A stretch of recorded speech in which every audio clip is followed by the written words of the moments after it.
It's time for Jonesy and Amanda's cutting room floor. Yeah, yeah, yeah. Jonesy and Amanda's cutting room floor. Yeah, yeah, yeah. The cutting room floor. Hey, hey, hey, you ready for more? Get ready, everybody. Here is some more of Jonesy and Amanda's cutting room floor. Would you call yourself a fashionista? Look at me. I'm a plate. Fashion plate. Oh, I see. Right. You don't even go to the shop and choose your clothes anymore, do you? Yeah, of course You're I do. such a big deal, you get things sent to you. Well, English Laundry, the John Lennon range of shirts, they outfit me in my clothes. A lot of people commented on that. They're very nice shirts. Thank you. Do you wear T-shirts and stuff around the house? Yeah, of course I do. Of course I do. Of course I do. Daryl Braithwaite style T-shirts. Daryl's always in his casual wear. You know, I saw Daryl singing at the Melbourne Cup one year and it looked like he'd come straight out of the garden. Hey, mate, the race is on. The race is on. Daryl, can you sing And the it's like, horses? oh, horses. Why?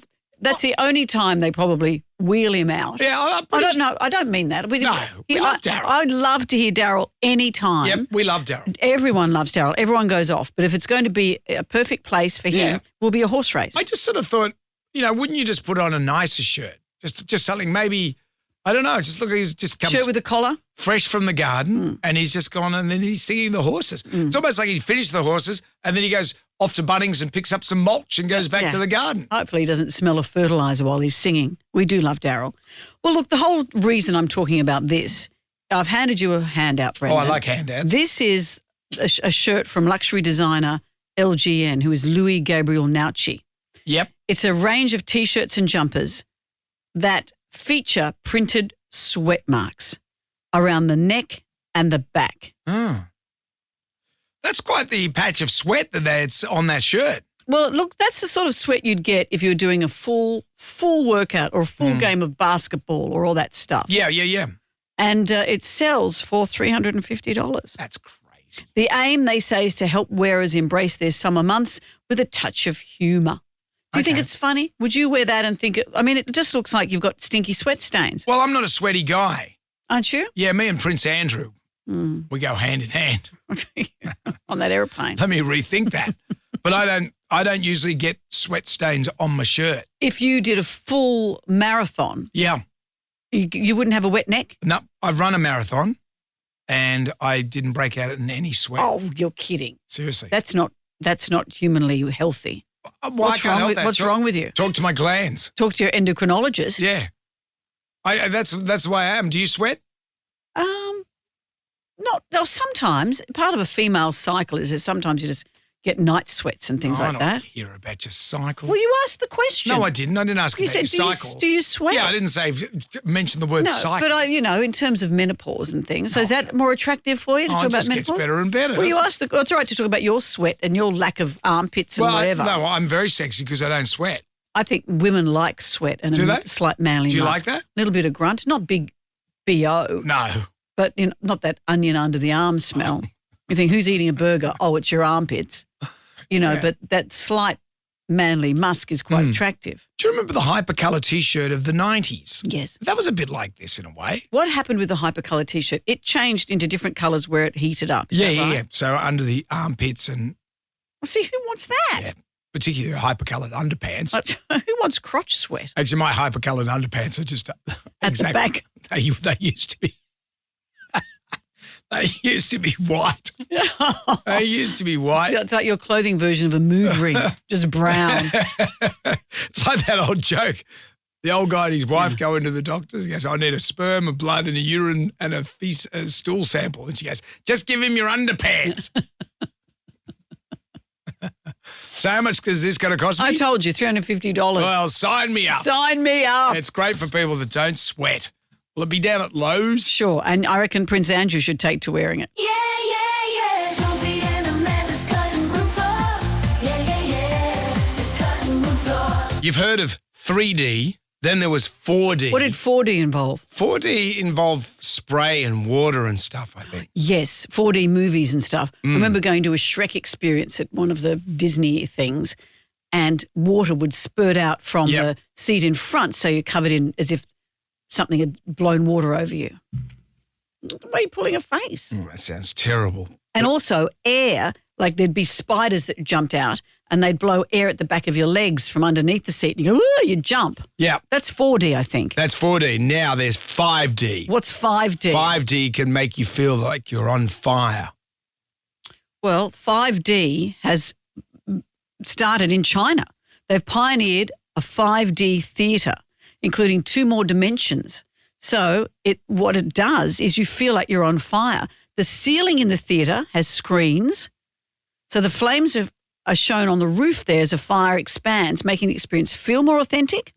But artificial heat comes through at the temperature gauge, so you're feeling hotter, and the smell of burning. Ah. So it's adding new dimensions to this. Oh, aren't humans funny? Yes. We like this sort of stuff. In real life, there'd be nothing more horrific. No. And yet we crave the scare, which is what we do on all roller coasters and things, don't we? And it's been around for a long time. In 1959, they had Aromarama, a technology that sent scents through a movie theatre's air conditioning. Oh, what sort of movie would have smells? What were they making in 1959 that smelled like that?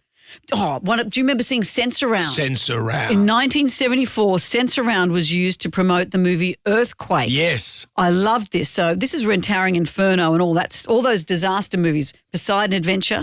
But with Earthquake, they had these speakers that were positioned around the cinema and they'd be at low level. Yep. So you felt like you could feel the building move around and bits of rubble falling.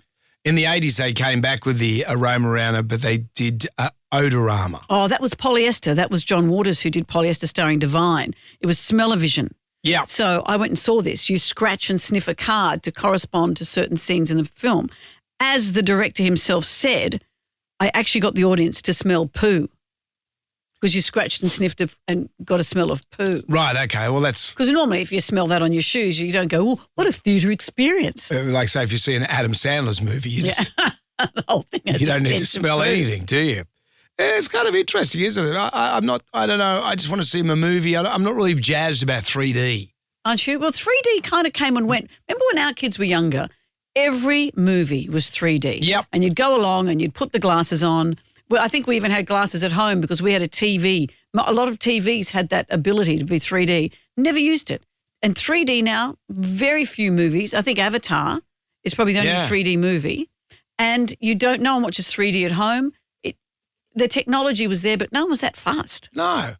I remember seeing Jaws 3 and that was in 3D. What was the storyline? Shark take on man? Yeah, it was a shark broke into like a SeaWorld type amusement park. Right. But there was constant spear guns coming towards you and a dismembered limb comes towards you. Did it work? Yeah, like it was 3D-ish, yes. I guess these days because movies come out in the cinema, but most people are going to watch them at home, so there's no point in making them 3D. Yeah. Because you're going to get more bang for your buck if they get streamed on various services. So you may as well just make them normally 2D in the first place. Yeah. I don't know if you'd watch pornography on 3D. Well, this is where we are now, is VR. VR, which is where you have your goggles on and you're fully immersed. We had a set of this for the kids only a couple of years ago, really, and there was skiing. There was an underwater one where a whale comes so close to you. And the skiing one, people would fall over. They'd fall into Jack's chest of drawers. We had it set up in his bedroom. It's so real. And I think that's probably where the pornography is going to come in. That's where it's going to come in. Yeah, that's where people are going to be most interested. And will you get all fluid over you then? Well, I don't know. I think, gee, this technology is great. This You is take off great. your goggles and you go, hang that's on a shame. minute. What's happened here? What's happened here? It's the future. Well, yeah, good luck, everyone. Yeah. It's Jonesy and the madness coming on floor. Yeah. Get ready, everybody, here is some more. Jonesy and the madness coming on floor. Are you ready for more? Yeah. It's Jonesy and the madness coming on floor.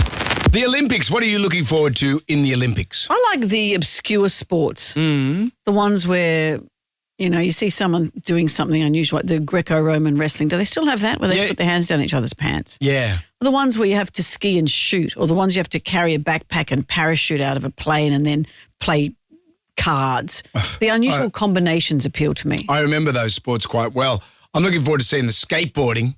Are you? Yeah, I like the idea of skateboarding. Yeah, I think I'll be suckered in by a lot of it. Guess who is going to be carrying the Olympic torch on its final stage of its journey as it heads to the Eiffel Tower? Who? Snoop Dogg. Really? Yeah, the US rapper, real name Calvin Broadass Jr. I think it's Broadus. Sorry.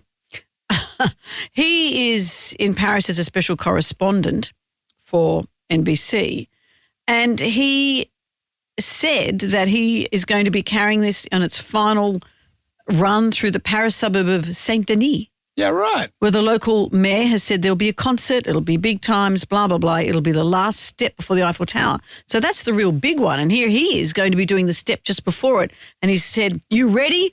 Paris 2024 Olympics, you dig? Because you might think, what is Snoop Dogg doing there? He is going to be one of the official commentators. Do you remember the last Olympics? He and Kevin Hart were commentating on an equestrian event. And why wouldn't they? Horses. I like this. This is equestrian. This They is call prancing. They call this equestrian. By the way, look at that horse. Did you own a horse crip walking, cuz? You see that? On the set. That's gangsters of Hey! Oh, cuz. Oh, look at this, cuz. Oh, come on, man. This horse is off the chain. I gotta get this in a video. We've come a long way from, and the horse is making its way to the arena. And now it's going to do a bit of dressage. And a bit of a plop. Yeah. So there he is carrying the Olympic torch. It's probably going to light a spliff off it. Yeah, of I course. carried the Paralympic torch. You did too. In Sydney. Yes. It was a massive deal. I was so proud. What had happened was that after many years of IVF, I was finally very newly pregnant and I couldn't tell anyone. And the organisers want you to jog. Yeah. And I spent so... You don't want to risk it. Well, that's the thing. It took me so long to get pregnant. I didn't want to risk it. So I kind of did the Cliff Young shuffle. Yep. As I carried it. But I still got a photo in a frame at home and I've still actually got the torch. You could buy the torch after, the bit that you carried yourself. How much does that torch Well, not cost the you? one you carried because you passed it to the next person. Yeah. I can't remember, but I've got a replica of it at Yep. home. That's great. Yeah, Is it and- hanging up on the wall? No, it lies on its side, so it actually looks like a replica of the Titanic Right. Really? because that was an unusual shape of it. Yeah. Yeah. What a big deal. A really big deal. I was very proud. So I didn't light a spliff off it, if that's No. what you're asking, because I was newly pregnant, Brendan. That's the only reason why. You're not that irresponsible No, as I'm a not mother. a Cheech and Chong kind of a person. No, exactly. Hmm. Yeah. I've always find that extraordinary that you did that stuff. You've done a lot of cool stuff in your life. Do you think, here's Snoop Dogg commentating the horses. It'd be funny if they just dropped you and me into an event that we knew nothing about, Yep. the weightlifting. It'd give you a chance to say snatch. Oh, I love the snatch. Yeah, I love the snatch. See, it writes itself. It's my favourite thing. The clean and jerk. Yeah. Don't waste my time with that. But the snatch. The snatch has a Straight special in place there. in your heart. I tell you what, those weightlifters, though, it'd be farty central, wouldn't it? You don't really hear Would it be? I reckon When you so. bend over, when you Yeah. go to the gym, when you used to go to the gym and bend over doing your weights, would you What do you mean? pass Hang some on. wind? When I used to go to the Well, gym. you do other forms of exercise now. You don't but go to a gymnasium. I still do some weights. What are you saying? No, but I go to a gym, and there are times when you think this position is fart central, Yeah. and you have to try very hard to keep things in place. Yeah. You don't see that in the Olympics. Maybe they should have some thermal imaging so we know when they're releasing gas. What do we need that? Let's add to the Olympic rings. And if- Close up. And it could be sponsored by someone. Yeah, absolutely. Yeah. Natural gas. Now, this is great. Come on, people. Why aren't you thinking there's a couple of days before the games Yeah. start? Get onto it. Forget about those ballet dancers prancing around in blue lycra for natural gas. A weightlifter bending over with some thermal imaging. That's all Ripping you one need. out. Yep, ripping one out. Lighting the torch with it, This is the great. blue flame. Wow. We spoke about it right here that Goofy from Walt Disney's Goofy is a dog and Pluto's a dog, but Pluto chooses to be a dog. Pluto's the orangey one who walks on all fours. He's Mickey Mouse's dog. So Mickey Mouse has a dog. A pet mouse has a pet dog. This is the same. No. Mickey Mouse is a mouse yeah. who Has a pet works dog. and has a dog. A Goofy, on the other hand, is a dog, but he chooses to drive a car and work And wear pants. and a top hat. He's a bit like Slash. Whereas Pluto just wanders around buck naked living his best life. Well, and we've got news about Goofy. This comes, we'll get to that in a second, it comes hot on the heels of the information. This is what we discussed just the other day. That Hello Kitty isn't a cat. And you go, well, there's supposed to be a little girl who has ears and whiskers and has the name of Kitty. I think she must be that. And then we discussed Stuart Little, who is a mouse, but is the best dressed mouse I've ever seen and drives a little car. And we lamented how the other orphans must have felt at that orphanage. How cute do you have to be? How cute do you, well, how, you know, they go in to get someone to be a playmate for their son, and rather than coming home with a human, they come home with a mouse. Instead of taking little tear-streaked Oliver with his hands out asking for more. Or Annie. Or Orphan Annie. Orphan Annie. Actually, I would have taken Oliver over Annie. I'd have taken the mouse over both of them. You know, the kids' adenoids would have killed me. But let's get to why this is in the news. We, as you say, we have just discussed this recently that, let me get it right, Pluto, naked, walks on all fours. Dog. Goofy, dog, top hat, fully dressed. Yep. Well, what about this? And drives a car and has a job. There's been a mind-boggling revelation made by the actor Bill Farmer, who's been the voice of Goofy since 1987. When I say 1987, to me that feels like 3 weeks ago, but that's like 50 years ago, isn't it? It's not 50, it's like 40. 40. Yeah, close. But still. He has said, get ready, Goofy is not a dog. He said Pluto's a dog, but Goofy, his explanation's weird. He must be on something. He said, Goofy seems to be in the canine family in the same way that a wolf is not a dog, but they are also in the canine family. I think Canis goofus, here we go, is a technical Latin term for what Goofy is, he joked. He's just goofy.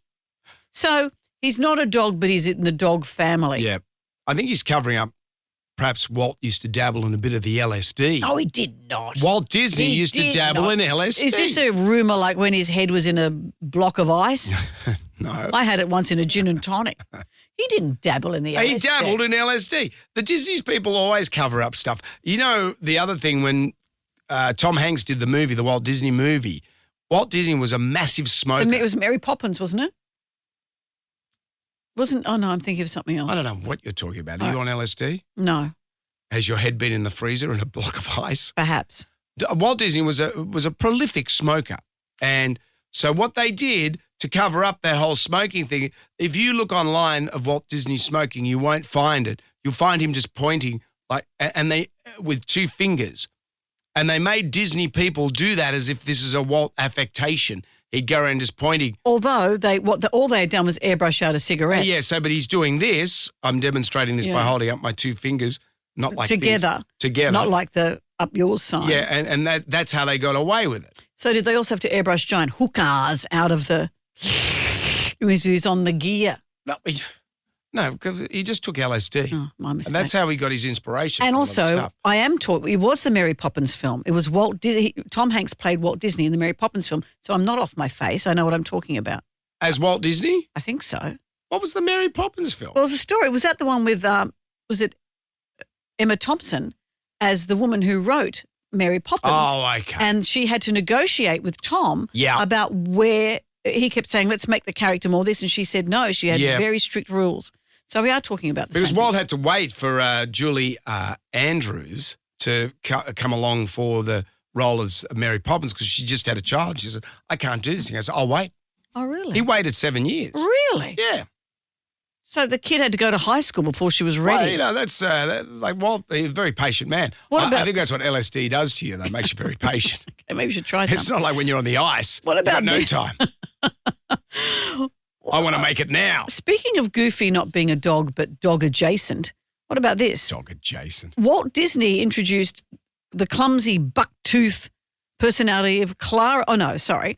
When Walt Disney introduced the clumsy bucktooth personality, not Jimmy Olsen, we're talking about Goofy, in 1932, he also gave Goofy a girlfriend, Clara Belle Cow. So the dog had a girlfriend who was a cow, a dog that always has a fresh supply of milk. Oh, okay. Come on. That's too much.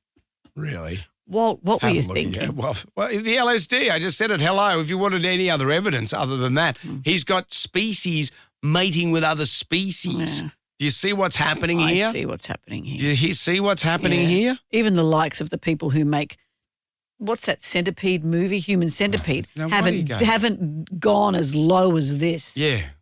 The scary thing is the human centipede people weren't on LSD. That's just in their Okay. screwed up heads. Maybe a cartoon version would be nice. I don't think so. Think of the merch. What about the hungry caterpillar? Ooh.